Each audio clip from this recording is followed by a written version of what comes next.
이스라엘의 두 번째 왕이었던 다윗은 왕이 된 후에 하나님의 법궤를 예루살렘으로 옮겨오는 아주 중요한 결정을 합니다. 이 궤를 빨리 좀 가져오고 싶은 그런 마음에서 그만 결정적인 실수를 하게 되는데 바로 자기 생각이 앞서게 됩니다. 우리가 하나님의 일을 할 때는요, 항상 하나님께 먼저 물어야 합니다. 기도하는 시간이 필요하죠. 우리 자매님이 한번 인사하시겠는데 먼저 물읍시다 하고 한번 인사해 주세요. 우리 먼저 하나님께 묻는 가운데 우리 한 발짝 한 발짝 우리 주님과 동행하시는 우리 한 분 한 분 되시기를 우리 주님의 이름으로 축원합니다. 기도하시겠습니다. 사랑의 하나님 아버지, 어느 한순간 저희들의 생각이 앞설 때가 있습니다. 그러나 그런 순간일수록 저희들 더 주님께 기도하는 가운데 주님의 뜻을 헤아리게 하여 주시고 그 가운데 역사하시는 하나님의 은총을 기억하게 하여 주시옵소서. 이 아침 말씀 전한 자와 듣는 자가 함께 은혜되게 하여 주옵시며 모든 말씀 예수 그리스도의 이름으로 기도드립니다. 아멘.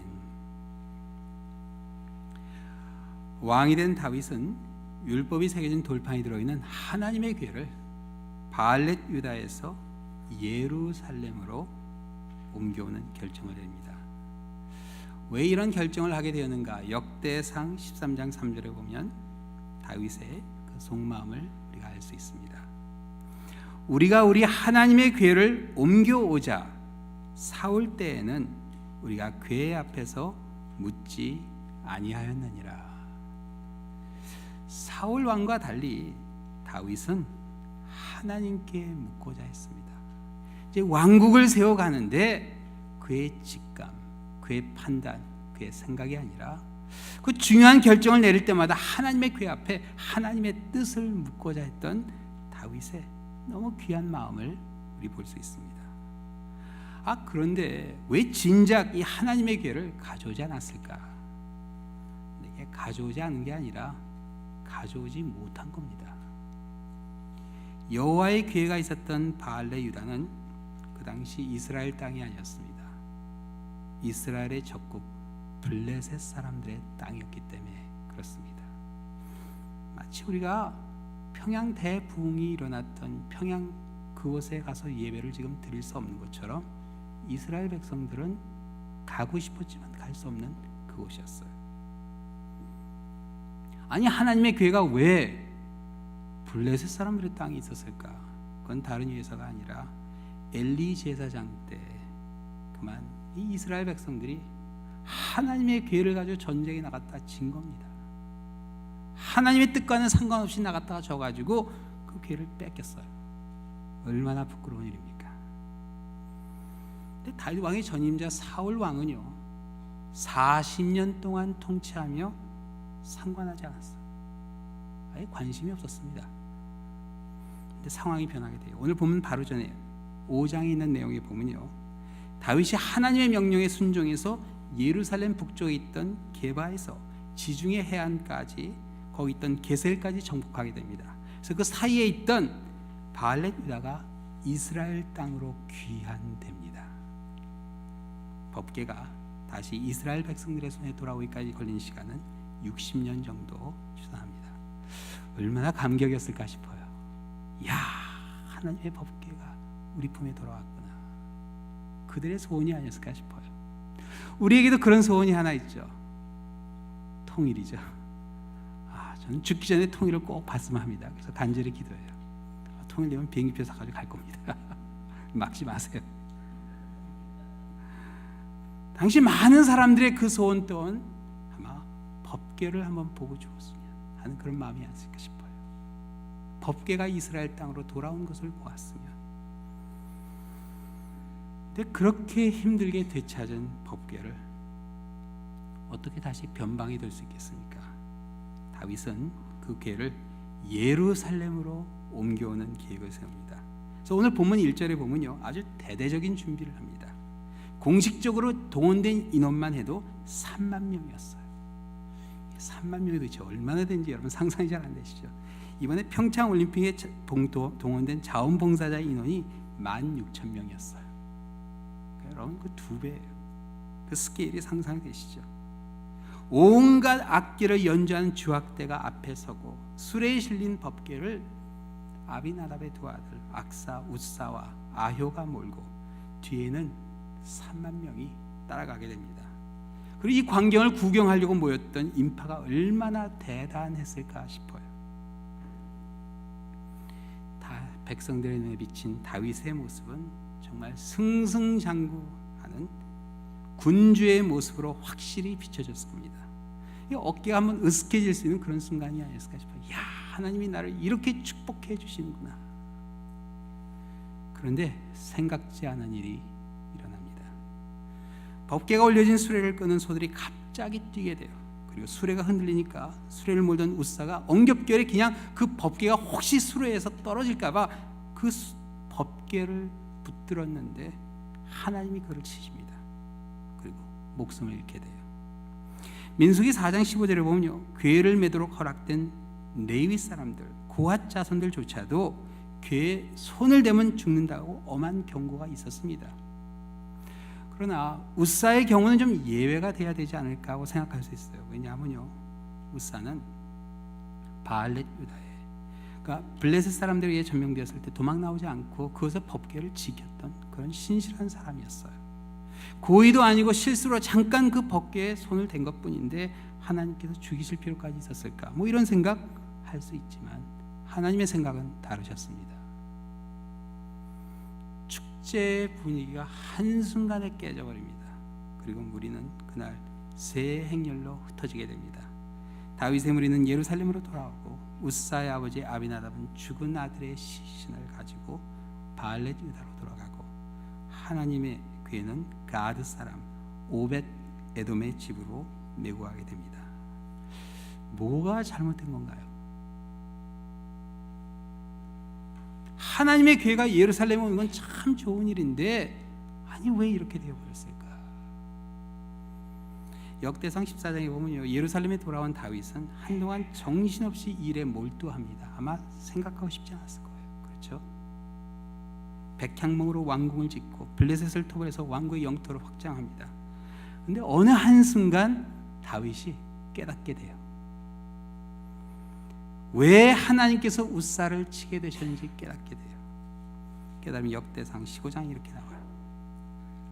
다윗이 제사장 사독과 아비아달을 부르고 또 레위 사람 우리엘과 아사야와 요엘과 스마야와 엘리엘과 암미나답을 불러 그들에게 이르되 너희는 레위 사람의 지도자이니 너희와 너희 형제는 몸을 성결하게 하고 내가 마련한 곳으로 이스라엘의 하나님 여호와의 궤를 메고 오리라. 전에는 너희가 매지 아니하였으므로 우리 하나님 여호와께서 우리를 찢으셨으니 이는 우리가 규례대로 그에게 구하지 아니하였음이라 하니 이에 제사장들과 레위 사람들이 이스라엘 하나님 여호와의 궤를 메고 올라가려 하여 몸을 성결하게 하고 모세가 여호와의 말씀을 따라 명령한 대로 레위 자손이 제 하나님의 궤를 깨어 어깨에 매니라. 다윗은 깨닫게 됩니다. 아, 하나님의 궤는 소가 모는 수레 위에 올려놓으면 안 되고 장대를 끼워서 사람이 매야 되는구나 하는 것을 깨닫게 됩니다. 아이러니합니다. 하나님의 궤 앞에 묻기 위해서 그 궤를 예루살렘으로 옮기려 했는데 정작 하나님의 궤를 옮기려 했을 때 그 궤 앞에서 먼저 묻지 않았던 다윗이었어요. 이게 사람의 습관이요, 이렇게 무서워요. 사람의 습관이 이렇게 무서워요. 명령하신 대로 하나님에게는 레위 사람들을 하여금 매도록 해야 되는데 소가 끄는 수레에 실린 것이 잘못이었어요. 왜 하나님께서는 궤를 사람에게 매게 하셨을까? 그 무거운 걸 그냥 수레에 올려놓으면 되지, 그걸 굳이 사람이 들을 필요가 있었을까? 근데 제가 한번 친구 목사 집에 갔다 그 답을 찾았어요. 신학교 때 아주 친한 친구였어요. 같이 방을 2년 동안 같이 썼는데 백인 목사님이신데 지금 라스베가스에서 아주 목회를 잘하고 계세요. 가봤는데 그 사모님의 직업이 좀 특별하셨어요. 말을 훈련하는 조련사세요. 흔한 직업은 아니죠. 그 라스베가스에 부자들이 많은데 그 부자들이 그 말을 사가지고 그 이렇게 이 농장에다 이렇게 갖다 놓는다 그래요. 그럼 이제 여가 시간에 가서 그 말을 타는 거예요. 그래서 그 말이 이제 훈련을 해야 되니까 그 훈련을 쫙 해주는 그런 직업이셨어요. 제가 한번 타볼 수 있냐고 그러니까 좋다고 하라고. 그래서 갔어요. 갔는데 이걸 타보라고 하는데 제가 뭐 생전 말을 타보지 않았으니까 어떻게 타면 되는지 걱정하지 말래요. 이렇게 명령만 하면 간대요. 근데 이 말이 정말로 이렇게 조금 하면 앞으로 가고 옆으로 가고 뭐 뒤로도 가더라고요. 그래서 야, 이게 대단하다. 그런데 그 말을 가만히 보니까 귀가 이렇게 빙글빙글 움직여요. 그래서 항상 그 귀가 저를 향해 있는 거예요. 그래서 이 말이 항상 제 말을 들으려고 하는 걸 보였는데, 그래서 제가 너무 신기해서 이 말을 타고 나서 칭찬을 했어요. 사모님 이 말을 너무 잘 듣는다고. 그때 사모님이 그러시더라고요. 가장 좋은 말이래요. 그리고 그 말은 그 당시 그 목사님의 아이들이 어렸는데 자기 아이들도 안심하고 태운대요. 그렇구나. 말이 다 이렇지는 않는구나. 제가 깨달았어요. 근데 그 사모님이 저에게 마지막으로 해주신 말씀이 기억에 남아요. 목사님, 그래도 말이기 때문에 위험이 따를 수 있으니까 조심하셔야 됩니다. 그러더라고요. 자기 아이를 태울 만치 안심할 수 있는 말이지만 그래도 말이기 때문에 조심하셔야 됩니다. 하나님께서 법궤를 동물이 아닌 사람에게 매게 하신 이유도 같은 맥락에서 이해할 수 있습니다. 아무리 훈련이 잘된 소라 할지라도 오늘 본문에서와 같이 예기치 않은 일이 일어날 수 있어요. 아니 그 타작마당에서 소가 갑자기 뛸지 누가 알았겠습니까? 다윗은 우사의 죽음이 하나님의 궤를 소가 끄는 수레에 올려놓은 자신의 잘못임을 깨닫게 됩니다. 소를 탓할 일이 아니었어요. 우사를 나무랄 일이 아니었습니다. 하나님께 섭섭한 마음을 가질 일이 아니었어요. 다윗은요, 하나님의 궤를 예루살렘으로 가져오면서 말씀에 순종하는 법을 배우게 됩니다. 말씀에 순종하는 법. 아차 하는 순간에 내 생각이 앞설 수 있구나 하는 것을 깨닫게 돼요. 오벳 에돔의 집에서 하나님의 궤를 옮겨오는 다윗의 모습은 이전 모습과 너무 달랐습니다. 13, 14절을 보세요. 여호와의 궤를 맨 사람들이 6걸음을 가매 다윗이 소와 살찐 송아지로 제사를 드리고 다윗이 여호와 앞에서 힘을 다하여 춤을 추는데 그때 다윗이 배 에봇을 입었더라. 더 이상 승승장구하는 군주의 모습이 아니었습니다. 법궤를 메었던 레위인들과 같이 아주 소박한 배 옷을 입고 오늘 보면 힘을 다해 춤을 추었다 그렇게 나와요. 얼마나 열심히 춤을 췄는지 겉옷이 벗겨진 것도 어느 한순간 모르고 계속 춤을 췄어요. 하나님 앞에 순종했던 다윗의 새로운 모습이었어요. 말씀 앞에 선 성도의 모습. 그 다윗의 모습을 통해 말씀 앞에 선 성도의 모습이 어떤 모습인가? 오늘 3가지 한번 보시겠는데, 첫 번째, 말씀 앞에 선 성도는 감사합니다. 따라서 감사한다.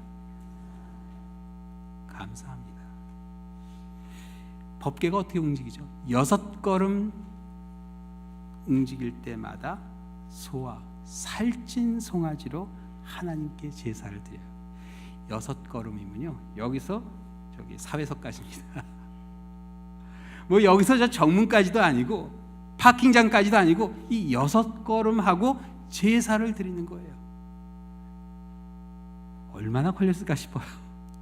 아니 예루살렘까지 가야 되는데 6걸음마다 제사의 그 연기가 하늘로 올라갑니다. 근데 그런 걸 한번 생각을 해봐요. 6걸음마다 그 연기가 올라갈 때 연기가 조금씩 예루살렘으로 다가오는데 마치 이스라엘 백성들의 광야에서 구름 기둥이 움직이는 것을 바라봤던 그 광경이 아니었을까 싶어요. 그렇죠. 화목제로 드려졌습니다. 화목제는요, 그 고기를 나누게 돼 있어요. 6걸음마다 잔치가 벌어집니다. 예루살렘을 향한 하나님의 궤는요, 더없이 큰 감사의 행렬로 변하게 됩니다. 이 말씀을 가까이 하게 되면요, 이런 감사의 행렬이 만들어져요. 감사의 행렬. 이 옆에 저기 쫙 그 우리 말씀과 함께 바인더 해드렸는데 사람들이 막 와서 찾아가시는데 다 얼굴이 아주 환한 모습을 찾아가시더라고요. 감사의 행렬이에요. 그렇습니다. 말씀을 다 하게 될 때 우리 마음속에 감사가 있게 됩니다. 더없이 큰 감사가 말씀을 다가가는 가운데 여러분과 함께 하시기를 주님의 이름으로 축원합니다. 또 두 번째, 말씀 앞에 선 성도는 겸손합니다. 따라하세요. 겸손한다. 다윗은 화려한 왕복을 벗고 단을 메고 갔던 사람들과 똑같은 배 에봇을 입게 됩니다. 궤를 직접 맬 수는 없었던 거예요. 왜냐하면 레위인이 아니기 때문에. 그러나 그 옆에서 뭔가 내가 할 수 있는 걸 다윗은 찾은 겁니다.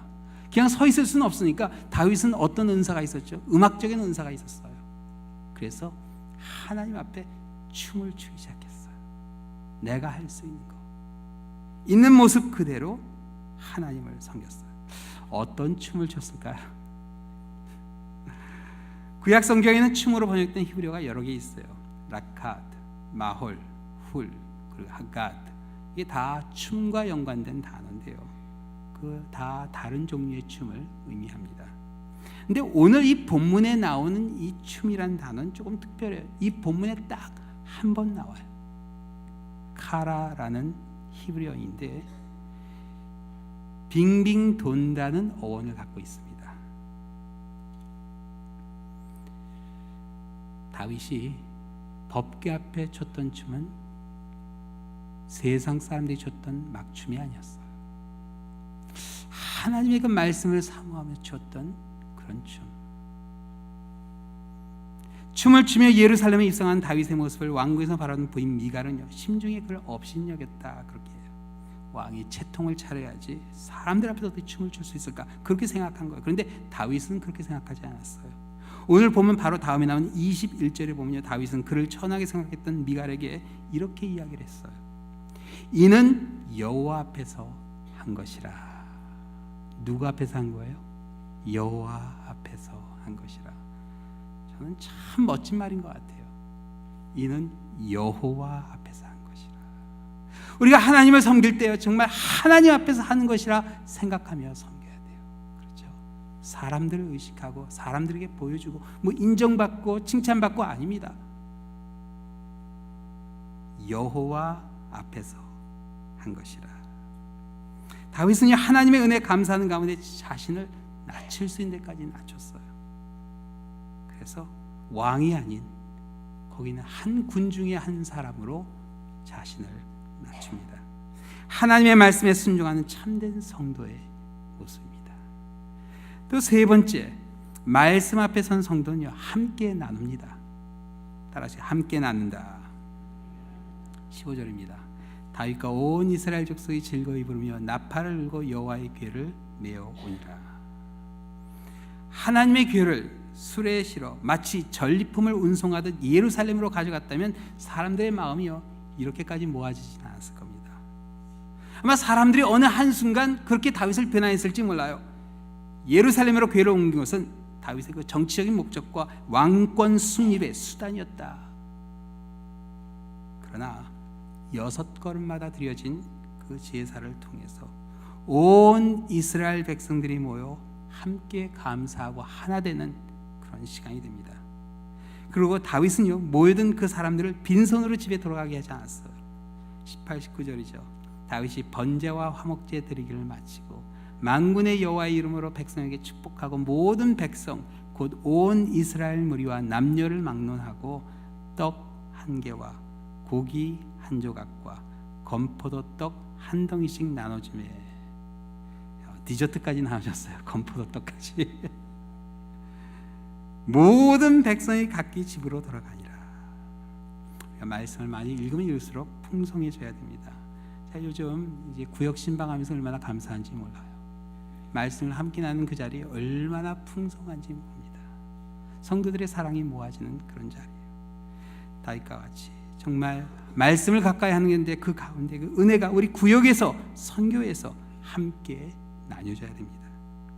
하나님의 궤 앞에 힘을 다하여 춤을 췄던 다윗이 그 궤가 과연 무엇을 의미하게 될까?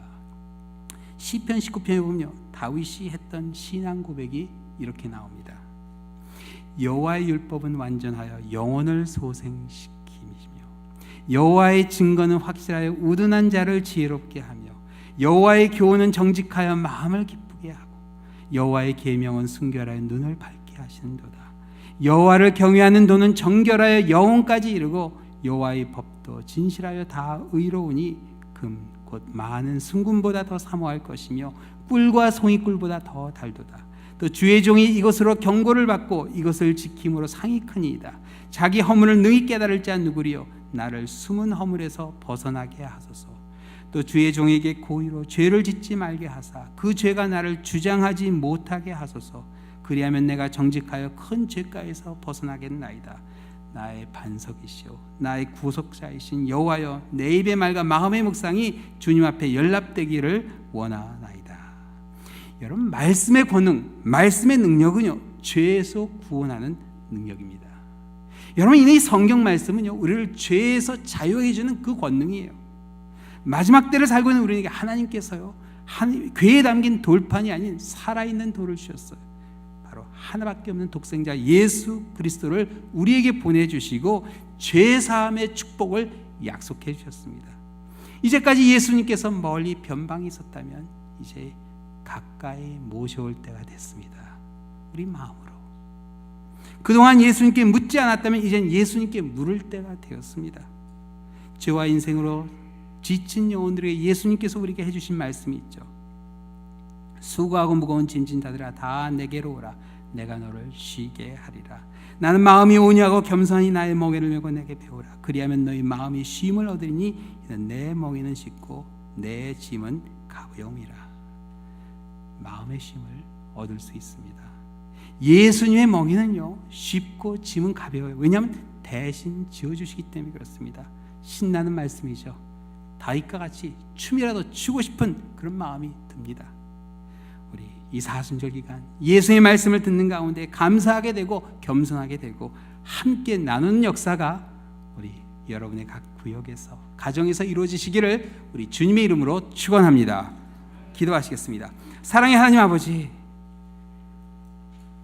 주님이 주신 이 귀한 말씀 가운데 담겨있는 죄사함의 놀라운 권세를 체험하게 하여 주시옵소서. 이 권세 가운데 우리를 자유케 하시는 하나님의 그 놀라운 손길을 아버지 우리 입술의 간증으로 주님께 드리게 하여 주옵시며 하루하루 주님과 동행하는 우리의 삶이 되게 하여 주시옵소서.